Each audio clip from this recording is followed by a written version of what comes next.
The crystal stemware clinked as Eleanor Matthews raised her glass, her perfectly manicured fingers gripping it just a bit too tightly. The candlelight caught the enormous diamonds on her hand.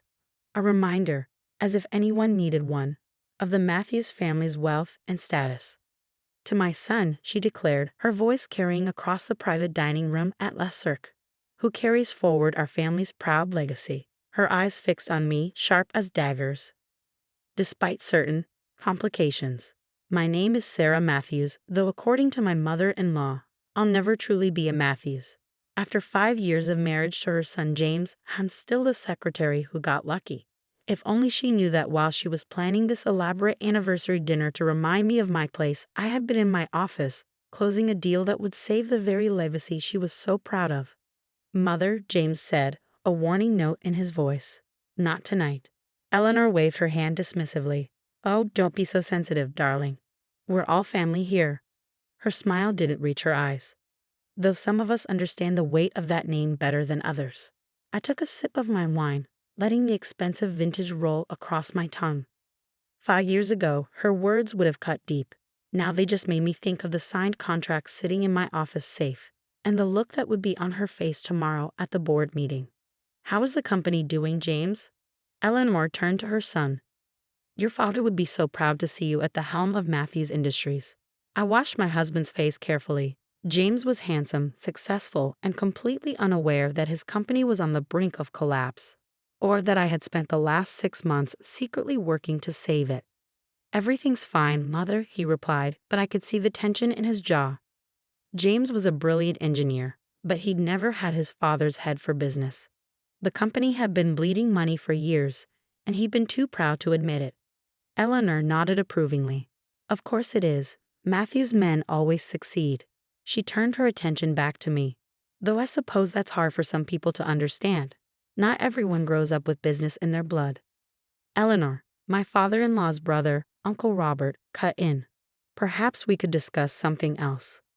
But Eleanor was on a roll now, fortified by several glasses of expensive wine. "I'm simply saying that some people might find it difficult to appreciate the pressures of running a family company, especially when their previous experience was mainly answering phones and getting coffee." The table fell silent. I could feel everyone's discomfort. The Matthews family had never quite known how to handle Eleanor's thinly veiled disdain for her son's choice of wife. What none of them knew, what even James didn't know, was that I hadn't just been a secretary at Matthews Industries. I had been working on my MBA at night, studying the company's operations, seeing problems that everyone else seemed to miss. By the time I married James, I understood Matthews Industries better than most of its executives. And for the past 6 months, I had been secretly working to save it from bankruptcy. It started when I accidentally discovered some concerning financial reports in James's home office. The company was hemorrhaging money, losing contracts, and falling behind competitors. James was drowning, but his pride and his mother's expectations kept him from admitting it. Instead of confronting him, I began working behind the scenes.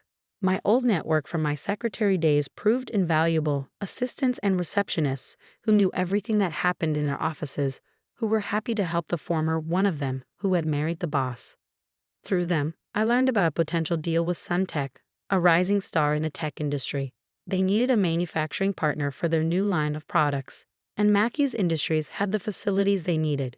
The problem was, no one at Matthews had taken their overtures seriously. Suntech was too new, too different from our traditional clients. But I saw the potential. Using my connections and working through intermediaries, I spent months nurturing the relationship, structuring a deal that would not only save Matthews Industries, but transform it for the modern era. This morning, I had finally closed the deal, $50 million upfront, with the potential for billions in ongoing contracts. Tomorrow at the board meeting, when Suntech's CEO announced the partnership, everything would change. "Sarah?" James's voice pulled me back to the present. "You're very quiet tonight." I smiled at my husband, reaching for his hand under the table. "Just thinking about tomorrow's board meeting." Eleanor's eyebrows rose. "Oh, do you attend those now?" "How progressive of you, James." "Sarah's insight is valuable," James defended, though I could hear the slight uncertainty in his voice. Even after 5 years, his mother's disapproval could still shake his confidence. "I'm sure it is," Eleanor said, her voice dripping with condescension. Tell me, Sarah, what insights could you possibly offer about running a company that's been in our family for 3 generations? I met her gaze steadily. Sometimes a fresh perspective is exactly what a company needs, Eleanor. She laughed, the sound sharp and dismissive. Fresh perspective? My dear, you wouldn't know the first thing about running a business of this magnitude. This isn't like organizing the office Christmas party. I felt James tense beside me, but I squeezed his hand, silently asking him to let it go. Tomorrow would bring enough drama without adding to it tonight. Perhaps you're right, I said smoothly, raising my glass. To the Matthews legacy. Eleanor smiled triumphantly, clearly taking my response as submission. As she noticed the slight curve of my lips, the quiet confidence in my eyes, she dismissed it as the wishful thinking of a social climber who had married above her station. The rest of the dinner passed in a blur of subtle jabs and backhanded compliments. Eleanor held court, reminiscing about the glory days of Matthews Industries, when her husband William had turned it into one of the largest manufacturing companies in the country. Your father had such vision, she told James. He could spot an opportunity a mile away. That's the Matthews instinct, something that can't be learned in some community college course. Another pointed look in my direction. I thought about the contracts in my office, about the months of careful negotiation, about the future I had secured for the company while they were all clinging to the past. Tomorrow couldn't come soon enough. After dinner, as we waited for the valet to bring our car, James pulled me close. I'm sorry about Mother, he said softly. You know how she gets. It's fine, I assured him, straightening his tie. Nothing she says matters. He studied my face. You seem different lately. More confident. Like you know something the rest of us don't. I smiled, thinking of the board meeting tomorrow. Maybe I do. Cared to share? All in good time, I said, kissing him lightly. Just promise me you'll be at the board meeting tomorrow. Don't let anything keep you away. He looked puzzled but nodded. Of course. Though I don't know why it's so important. It's just another quarterly review. If he noticed my slight smile, he didn't mention it. That night, as James slept beside me, I stayed awake, reviewing the events that had led to this moment. I thought about my first day at Matthews Industries, a fresh-faced secretary with an MBA dream. How Eleanor had walked past my desk every morning without so much as a glance in my direction. How James had been different, actually seeing me, appreciating my insights, falling in love with me despite his mother's opposition. I thought about the day I discovered how bad things really were at the company. The shock of seeing the true financial statements, the realization that the company's proud legacy was about to come crashing down.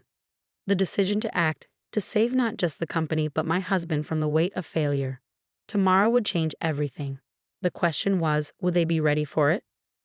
My phone buzzed softly. A text from Angela, Suntex CEO. Everything set for tomorrow. Can't wait to see their faces. I smiled in the darkness. Angela had become more than just a business partner over the months of negotiation. She understood what it was like to be underestimated, to have to prove yourself in a world that had already decided what you were worth. Get ready for a show, I texted back. The Matthews Industries boardroom was impressive by design. 40 stories up, with floor-to-ceiling windows overlooking the city, it was meant to intimidate.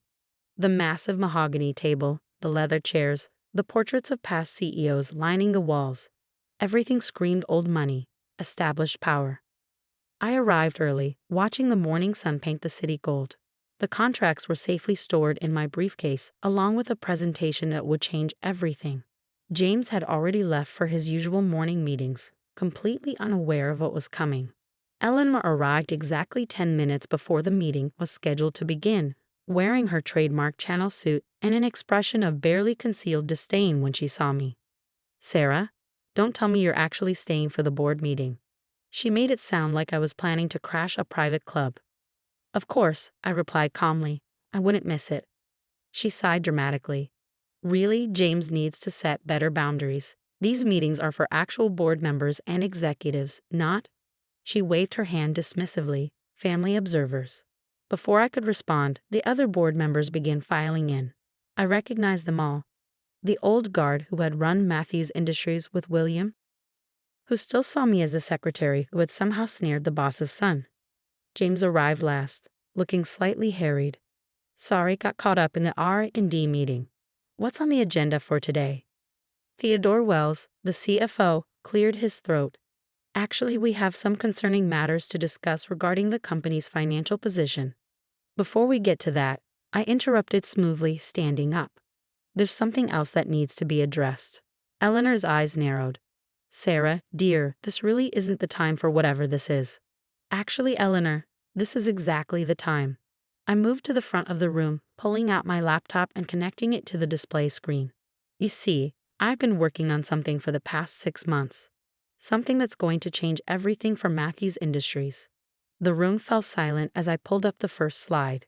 Charts showing the company's declining revenues, lost contracts, mounting debts, everything they have been trying to hide. What is this? James asked, his voice tight. Sarah, how did you get these numbers? I finished for him. I've always had access to them, James. I've been watching our company slowly die while everyone in this room pretended everything was fine. Eleanor stood up, her face flushed with anger. This is outrageous. You had no right to access these documents. James, are you going to let your wife? Mother. James cut in, staring at the screen.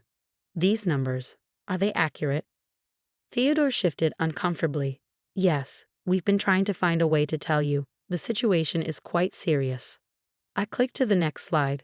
6 months ago, I started working on a solution. Something that would not only save Matthews Industries but transform it for the future. The boardroom door opened and Angela Chen walked in, followed by her executive team. Eleanor's mouth fell open as she recognized the CEO of Sun Tech. Ms. Chen? James stood up, confused. I wasn't aware we had a meeting scheduled. That's because the meeting wasn't with you, James, Angela said, smiling at me. It was with Sarah. I pulled out the contracts from my briefcase.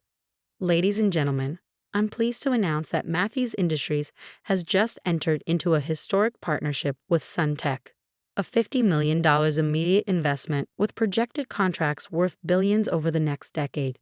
The room erupted in chaos, board members talking over each other, James staring at me in shock, Eleanor looking like she might faint. This is impossible, Eleanor finally managed. You're just a secretary. You couldn't possibly. Actually, Angela interrupted. Sarah has proven to be one of the most brilliant strategists I've ever worked with. She saw the potential for this partnership months ago, when everyone else was too caught up in the past to see the future. I distributed copies of the contracts. The deal is already signed. Sun Tech gets the manufacturing capability they need, and Matthews Industries gets the innovation and capital it desperately needs. A perfect partnership. James was reading through the contract, his expression a mix of amazement and something else. Pride, maybe. Sarah, this is incredible. But why didn't you tell me? I moved to stand beside him. Because you needed to be protected. If the deal hadn't worked out, if I had failed, no one would have known how close we came to losing everything. Your reputation would have been safe. Protected. Eleanor scoffed, though her voice wavered. You went behind everyone's back, made decisions about our family company. I saved our family company, I corrected her firmly. While you were also busy protecting the Matthews legacy, you nearly destroyed it. Sometimes it takes an outsider to see what the insiders are too close to notice. The board members were murmuring amongst themselves, reviewing the contracts with growing excitement. The terms were excellent. I had negotiated from a position of knowledge rather than desperation, creating a deal that would benefit both companies. Angela stepped forward. I'd like to make another announcement. Given Sarah's extraordinary work on this deal and her clear vision for the future, Sun Tech would like to recommend her for a position on the Matthews Industries board. Eleanor made a choking sound. This is absurd. She's not qualified. Actually, Theodore interrupted, looking up from the contracts, looking at what she's accomplished here. I'd say she's more than qualified. This deal, it's brilliant. It saves us from bankruptcy while positioning us for growth we haven't seen in decades. James stood up, taking my hand. I second the nomination. My wife has proven she understands this company better than any of us. One by one, the board members voiced their agreement. Eleanor sat there, her face pale, as her carefully maintained world order crumbled around her. Well, I said, squeezing James's hand, I believe we should vote on it. All in favor? Every hand in the room went up, except Eleanor's. She stared at me, finally seeing me clearly for the first time. How? She whispered. All this time. Because you never bothered to look past what you thought you saw, I replied. You were so convinced I was just a secretary who got lucky that you never noticed I was actually a businesswoman who got smart. The rest of the meeting passed in a blur of discussions about integration plans and future strategies. I watched as the old guard of Matthews Industries finally began to understand that their world had changed, and that I had been the one to change it. After the meeting, James pulled me into his office. Why didn't you tell me how bad things were? That the company was nearly bankrupt? I touched his face gently, because I knew you were doing your best. You're brilliant with the technical side, James. But sometimes love means protecting the people we care about while we fix what's broken. He laughed softly. Protect me? Sarah, you saved everything. The company, our future, my family's legacy. You're extraordinary. Does this mean you're not angry I kept it from you? He pulled me close. Angry? I'm in awe of you, and a little bit terrified, if I'm honest. Later that evening, as we were leaving the office, we ran into Eleanor in the lobby. She looked smaller somehow, less intimidating than she had at dinner the night before. Sarah, she said, her voice unusually hesitant. I owe you an apology, many apologies actually. I studied her face, seeing the genuine struggle there. You never gave me a chance, Eleanor. You decided who I was the moment you saw me at that desk. Yes, she admitted. I was wrong. So wrong. What you did today, you didn't just save the company. You protected my son, our family name. You did everything I accuse you of being incapable of doing. The question is, I said quietly, what happens now? She straightened her shoulders, and for a moment I saw the proud Matthews matriarch again. But then she surprised me by smiling, a real smile, not her usual social mask. Now I hope you'll give me the chance to get to know my daughter-in-law. The real one, not the one I imagined. James squeezed my hand. Dinner next week, Mother. Maybe at our house this time. Eleanor nodded. I'd like that. And Sarah, thank you for seeing what needed to be done and having the courage to do it. As we walked to our car, James looked at me with a mix of love and admiration. You know, for someone who claims she married into the Matthews family, he might be the best Matthews of us all. I thought about everything that had led to this moment. The years of dismissal and doubt, the months of secret work, the triumph of today's reveal. But most importantly, I thought about the future we could now build together. I didn't marry into the Matthews family, I said, smiling at my husband. I married you. Everything else was just business. He laughed, pulling me close. Remind me never to play poker with you. As we drove home, my phone buzzed with a message from Angela. Dinner next week. We should discuss phase 2 of the expansion plan. I smiled, thinking of all the possibilities ahead. Sometimes the best revenge isn't revenge at all. It's showing people exactly who you are, and watching them realize how wrong they've been all along.